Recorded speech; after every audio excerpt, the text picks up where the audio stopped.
What's up, guys? Luke back again with another Gaming Week in Review podcast where we talk about the things that have interested us in the world of video games each and every week. But first, if you have not smashed that like button, do go ahead and do that now, as well as subscribe with bell notifications turned on so you can catch us every time we post a new video. But with that being said, let's get right into it.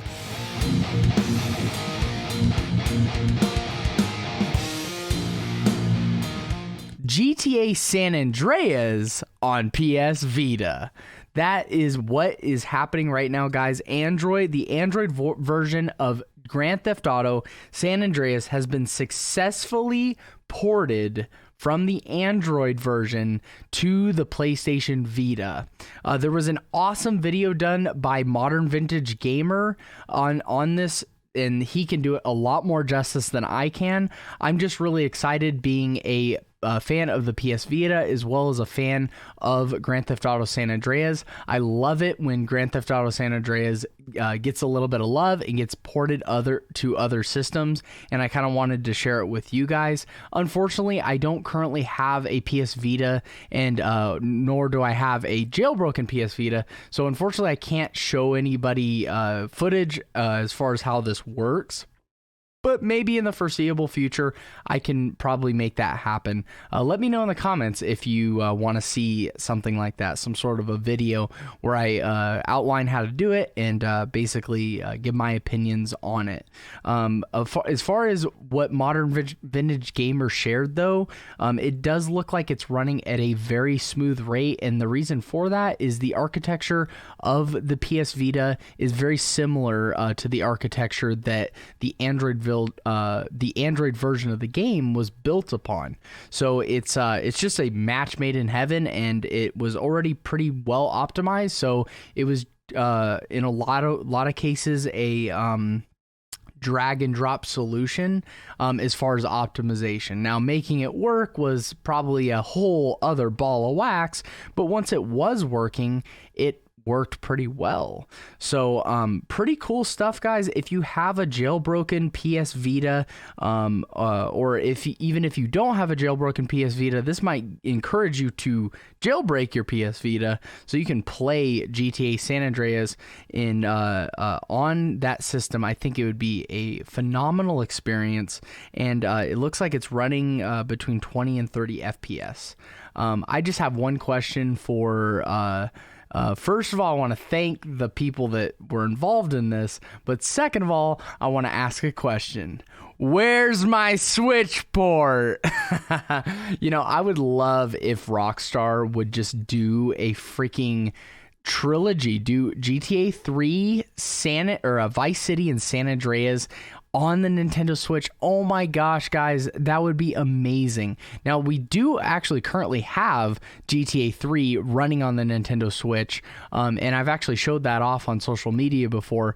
I might actually do a video on that to kind of like maybe push it out there a little bit more, and hopefully we can get some of these Android ports ported over to modded Nintendo Switches. I think it would be great for the homebrew scene, and I mean, who wouldn't want to play GTA on their Nintendo Switch? I think that would be absolutely phenomenal. Fortnite and Street Fighter collaboration. You got that right. Fortnite and Street Fighter, or Capcom, have gotten together, and they have collaborated as the next big skin pack. If you guys haven't been following it, guys, Fortnite Chapter 2, Season 5 has been jam-packed with all sorts of curveballs and just different big names, big IPs, from The Walking Dead to Master Chief from Halo, and now the Street Fighter is crossing over as well, and it is a fantastic time to be a fan of Fortnite, as well as a retro gamer fan, and which I am both. So I wanted to share this one. I thought that it would be really great to kind of share on this podcast. Also, I am planning a video, just basically glossing over what these skins include and basically giving my opinion on if they're worth it, because they are kind of up there in price. So if you're interested in getting these skins and you're not really sure about them or which ones you want to get, and you're on a budget playing Fortnite, then definitely check that video out. But this is more to just kind of let you guys know and kind of get excited about Fortnite and Street Fighter collaborating and making this happen. We're gonna have we have Ryu and Chun-Li joining the Fortnite, jumping on the Fortnite battle bus, and it is a phenomenal time for Street Fighter fans and Fortnite fans alike. Hyperkin is releasing a consoleized Game Boy and Game Boy Advanced system. This is a new project that is currently on pre-order by the company Hyperkin. They're the same company that brought us the Retron 5, as well as a lot of other clone consoles that have been sort of hit and miss. They're not perfect, Hyperkin, but they're not the worst company in the world. They are a US-based company. A lot of their product does come from China, which is kind of how it goes these days. But I've had good success with Hyperkin stuff. I know that like their Retron 5 is a little bit hit and miss, but anytime something like this comes out, I think it's great to support it, because just like with the Admiral controller that was also a Hyperkin product, Retro Fighters soon after released their own wireless N64 controller.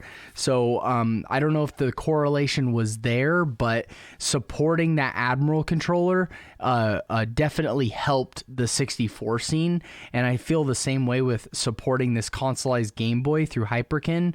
It's going to help the just consoleization scene, I guess you could say, and more is better than less. So really cool stuff.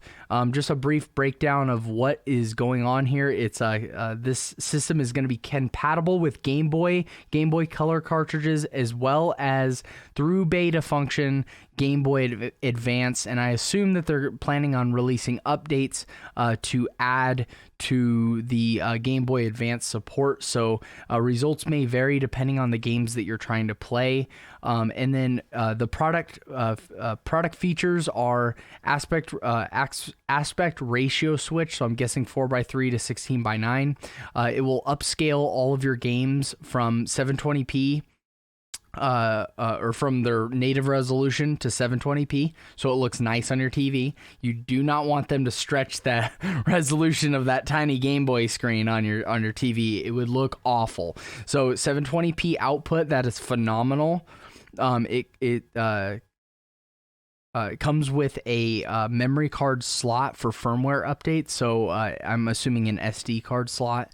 And inside of the box is a 3-foot HD cable, as well as a 6-foot Type-C cable with AC adapter, and then a wired USB Scout controller. So kind of cool. It comes with a little Super Nintendo style controller, which I think is phenomenal. I love that style of controller. It'll be able to handle the Game Boy games and Game Boy Color, as well as Game Boy Advance, because you got those shoulder buttons. So really great choice there. And those Scout controllers are pretty good. They're not bad. They're good little alternatives to OEM. So really good stuff coming out of Hyperkin, guys. If you guys want to go over and support this project and kind of get a pre-order set with that, I just advise you to contact your retailer. I believe that they are a distributor and they don't sell directly to the public, but contact your favorite retailer, whether it be like maybe Castlemania Games or Stone Age Gamer, or maybe even a local retro game store like my own that has access to these products. Believe me, Hyperkin contacts everybody. Everyone is a distributor of Hyperkin, whether they say it or not. It is, I mean, as long as they're in the gaming scene, as long as they're a retro game store or online seller or something like that. So Hyperkin reaches out to a lot of people.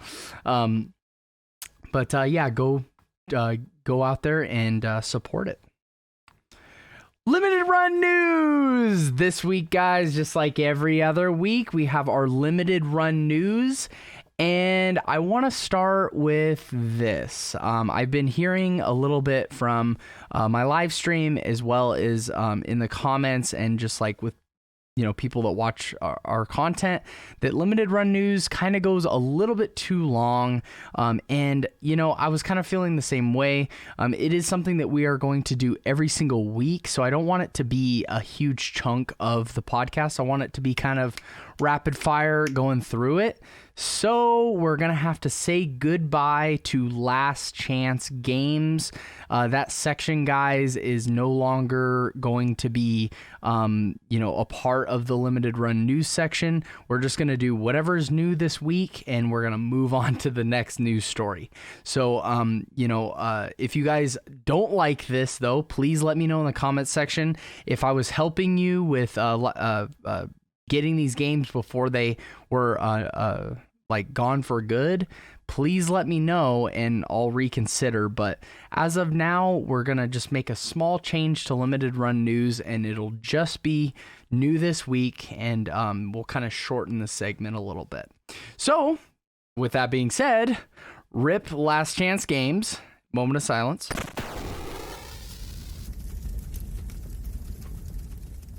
And we have new this week. And this week we only have one game, guys, but it's a doozy. The game is called Undercover Cops. This is a Super Nintendo re-release, and it comes in a standard for $59.99 as well as a collector's edition for $69.99.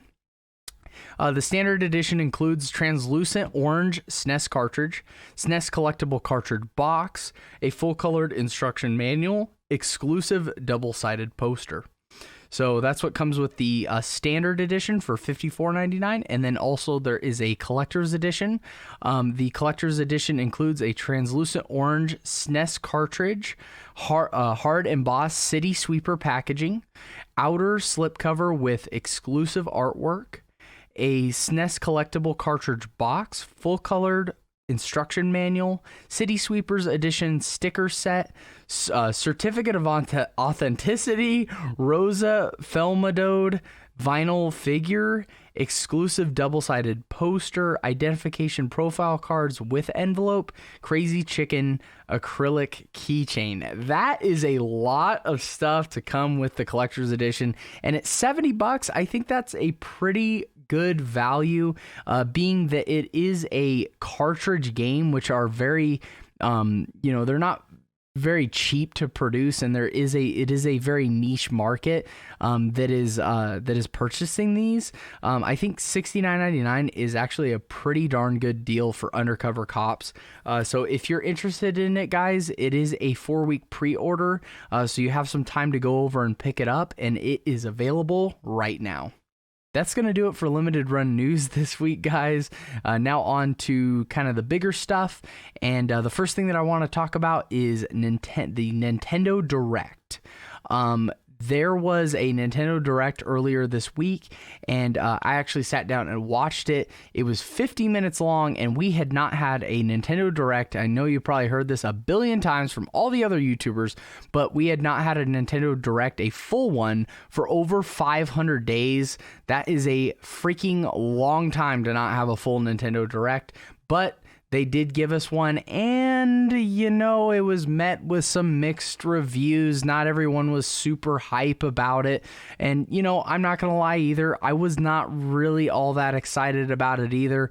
There are some cool stuff that I was kind of stoked to see, but I felt like the whole Direct just kind of dragged on a little bit too long, and a lot of the stuff that was in it was almost like they were kind of forcing it to just be a full-size Direct, just to silence all the voices on the internet saying Directs are dead, it's only partner showcases, it's only mini Directs, like full Directs are dead. Like I feel like that was a big part of it, was like they're like, God, we need to do a full Nintendo Direct. So, that's my personal opinion. But with that being said, there was some cool stuff to be excited about. And then obviously when we obviously, when it first kicked off, we got a couple new Smash characters right out of the gate, Pyra and Mithra. These are from the Xenoblade Chronicles series, and more RPG characters that I have no idea who they are or even pay attention to. You know, I'm sure there's a lot of weeaboos out there that were really excited to see that Pyra and Mithra was available, but I wasn't one of them. Where the hell is Crash Bandicoot? Where is Master Chief? Like, that is so overdue. Like, where are these other IPs? Like, enough with the freaking RPG characters. Like, am I the only one that's like sick of the same old like crappy collaborations with just other I'm assuming other Japanese series characters? It's like, dude, enough Fire Emblem, enough freaking Xenoblade. I want some Master Chief action. I want freaking Ninja Gaiden in there. I want like something different, man, something fresh to kind of be in there. Crash Bandicoot, that's number one. Crash Bandicoot, Spyro the Dragon, they both deserve to be in Smash. So Activision, get on your game. Nintendo, wake up and make this happen, please, for everyone's sake. So that's you know, I'm sure there's some people that were happy about that. But next thing I wanted to talk about, and I'm also, guys, I'm not talking about the whole thing. If you want that, just go and watch it for yourself. But I'm just talking about the things that I was interested in. Next thing was Mario Golf Super Rush. This one looks really fun. I actually, can I share something with you guys? I've never played a Mario Golf game, but I have played golf games, and I have played arcade golf games, and this one looks like something that I would enjoy. It looks like a game that would be really fun to play with friends in sort of a couch co-op or online multiplayer sort of, not couch co-op, couch multiplayer and online multiplayer sort of situation. I love the speed golf idea to kind of speed up gameplay and stuff like that, and just like make it kind of a a faster pace. But also, I did like the traditional sort of golf styles, like a peaceful, you're in the Mushroom Kingdom, teeing up for 18 holes. Like, that's kind of cool. You're going head to head with Bowser for the, Mushroom Cup championships or whatever the heck, I don't know. It looks like it would be a pretty fun game. I don't know how long it would be, as far as a fun game. There is a story mode and there are a few, extra pieces of content, but it's just a nice one to have in your Switch collection, when family come over. You can bust it out, and it's sort of that Mario Party style game that everyone can pick up and play, like Mario Kart, Mario Party, Smash. So really good stuff. I'm excited for that one. The next one was Ninja Gaiden, the Master Collection. This is going to include Ninja Gaiden Sigma, Ninja Gaiden Sigma 2, and Ninja Gaiden 3, Razor's Edge, as well as all the DLC, costumes, and game modes from the original games, all on the Nintendo Switch. I don't know about you guys, but I'm excited to play some Ninja Gaiden on the Nintendo Switch. I feel like the Switch is a awesome location for Ninja Gaiden and the 3D Ninja Gaiden games in particular, and it's just great to have another way to play these games. They are, however, very hard, so that's going to be an obstacle that they're going to have to hurdle, because Ninja Gaiden is a hard game, and playing it with the Joy-Cons, I don't know how that's going to go. Hopefully we can pull it off, but we always have our pro controllers to lean on. Next game was Knockout City, and I wanted to throw this one in there because not a lot of people were super stoked about this one, but I thought it was kind of a cool idea. It's got this sort of colorful, like Fortnite-y sort of vibe to it. It's a dodgeball game. That's kind of fun. Like, I don't, that sounds kind of interesting. And you're like running around the city, and the city is your sort of arena / playground. It's almost like an Overwatch sort of scenario type deal with heroes and different characters with their own personalities and stuff like that. So I'm pretty excited. I think this is going to be a fun one, and I think it's going to be a great one to play on your Nintendo Switch. And finally, for the Direct, as far as the stuff that I want to talk about, we had Zelda Skyward Sword released from motion control hell, everybody! Yay! Skyward Sword is finally not on the Wii. It's getting an HD port over to the Nintendo Switch. They've removed motion controls. You can still use them if you want. I think you can still use them. Let me know in the comments, but pretty sure you can still use them, or you can use your analog stick, and now it's coming back to me. You can use the motion controls with the Joy-Cons, if you want to do that, but like, guys, I am done with the Wii. Like, the Wii is dead to me. I don't want to play no games on the Wii. I don't care what game it is. I don't want to play it. I have VR now. I'm a 2021 big kid that's spoiled with VR. Why would I want to deal with flat motion controls? Ugh. So I'm just happy that Skyward Sword is getting a new home. I think there's going to be a huge new audience for it too. So I'm excited for new people to kind of jump in and get to try it out, as well as myself. I'm really excited. So Skyward Sword, I think that's a great Zelda announcement, kind of fertilize the ground, if you will, for this upcoming Zelda Direct that we all know is coming. We still need to let the physical year of Nintendo expire. I think it's in their fiscal year ends in March. So when that happens and Mario's 35th anniversary is done being celebrated, then I think it's Zelda Direct time.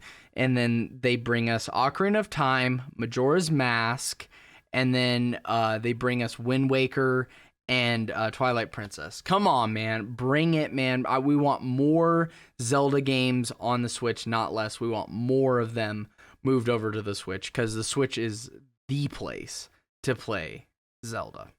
But that's going to do it as far as the stuff that I was like stoked about with the Nintendo Direct, guys. I know there wasn't no more heroes on there, and I know that I didn't really talk about the Animal Crossing things with Mario and stuff like that. I just talked about the things that got me stoked, so I do apologize if those were missing. And then BlizzCon 2021. And this is a big one, guys. Blizzard is a huge company with great IPs such as Overwatch, Diablo, and World of Warcraft. And we got some really cool news. And I want to focus on two things, and that is Diablo. Oh my gosh, we have so much Diablo stuff, as well as Overwatch 2. We got more information. So those are the two things I kind of wanted to touch on. Diablo 4 looks absolutely phenomenal, guys. This game is going to be dope. It's going to be I think a game changer as far as the Diablo series goes. Whereas 3 was kind of like a sort of long-awaited sequel that, was never going to be able to live up to expectation, but still was a pretty darn good game. It was very addictive. They were able to capture the addictiveness of the first two games, but I don't think it really did a whole lot to sort of change the game. Now, Diablo 4 is a whole different story. I feel like this is they're kind of taking the Diablo series in a more fast-paced direction, and it looks beautiful. The graphics are insanely good. The cutscenes are insanely good, and I'm just excited to dive into this game. It looks really awesome. After that, so after Diablo 4, we got Diablo 2 is getting a remaster. So awesome. By the way, guys, these are coming out on all platforms. Xbox, PlayStation, Nintendo Switch, and PC. You can play Diablo 2 remastered, and it looks really good too. And I think it would be a great time right now, when this comes out, would be a great time to visit this game for the first time or revisit it, because if you're nostalgic about Diablo 2, they first of all, they redid all of the cutscenes. I think it's like 35 minutes of cutscenes. They've redone them completely with just like more modern, acting, more modern special effects, stuff like that. All the graphics have been up-resed. Textures have been replaced. The game looks beautiful. And the best part, and like, I feel like all remasters, like literally, guys, please, all remasters need to do this from now on. Please give us a button so we can switch back to the original graphics. And it looks like, from what they said during their presentation, that Diablo 2 will have the ability to go back to the old school graphics, and you can play it with those sprite graphics, those old school 2D sprites, or you can bring it into the modern generation and get more of a 3D sort of high res, high quality texture type of look too. I'm not sure if it's at the click of a button or if it's something you change in options, but either way, I think it's really great to be able to go back and forth between those old graphics and the new. Not only to remember how bad they were back then, but also to be nostalgic about the old stuff and know where it came from. And then also, be able to go back to the good up-resed, more modernized graphics, and kind of appreciate the time that they put into to just, bringing Diablo, kind of future-proofing Diablo for the next 10, 15 years. And finally, we got Diablo Immortal. Diablo Immortal is a mobile game. I don't really like mobile games. Not a big fan. Maybe someone out there does. I'm sure a lot of people out there do. So if you want to know more about that, I felt kind of obligated to share. If you want to know more about that, watch the presentation, because I swear to God, guys, I tried to watch this like 3 times, and I just zoned out. I'm like, oh, mobile games, like, but for the viewers, like, I try to begrudgingly like listen to their whole pitch on the mobile game, and I just couldn't do it, guys. I'm sorry, I'm not a mobile gamer. My mobile games are on a Nintendo Switch. So yeah, but if you are a mobile gamer, if you occasionally play maybe League of Legends or something like that, I mean, hey, I'm sure it's going to be good. I'm sure it's going to be a awesome Diablo experience. And it's good that it's on another platform too. It's more accessible now to the casuals. So it's not a bad thing for sure. It's just not something I'm interested in. Overwatch 2, guys, a lot of people are stoked for Overwatch 2. The first Overwatch has been out for a very long time, and this is a much anticipated sequel. And we got more information on this. A lot of it was just kind of developers all got together in a Zoom call. It was, they pretty much had the freedom to really start to talk about this game and, talk about their favorite parts of it, the things that they're most passionate about and excited about. And, just sitting down and watching it, guys, I highly recommend you watch this. It was very, impressive. It was very impressive what they're doing with this game. These maps are beautiful. They're very well designed. From what I've seen, very well designed. They're the type of locations that you would want to go to, but with a Overwatch spin on them. And just to watch the developers and like their excitement around it, it felt like a very genuine emotion. It wasn't like they were just paid to be there and they needed to be excited because they're getting paid by Blizzard to, do all this stuff. No, it seemed like they were genuinely stoked about this game. And, I am too. I mean, their stokage is definitely been kind of contagious for me too. So definitely go over and check this one out, guys. There's a lot of new things, a lot of new information to be kind of unraveled and told in the coming months, but they spilt their guts on a lot of stuff. So if you're into Overwatch 2 and you're hyped for the new game, go over and check it out. I will spoil this though, because you're probably wondering, we don't have a release date yet for Overwatch 2. So we don't have that. We do know that it's not coming out this year. So we're still a ways off. We're still got some time to wait. But this is kind of a nice little way to wet the palate and just kind of get excited for the second game as we await its release. All I hope is that they take their time and they and they do a good job, and I know they will. Dude, comment of the freaking week! It's the comment of the week! It's the comment of the week!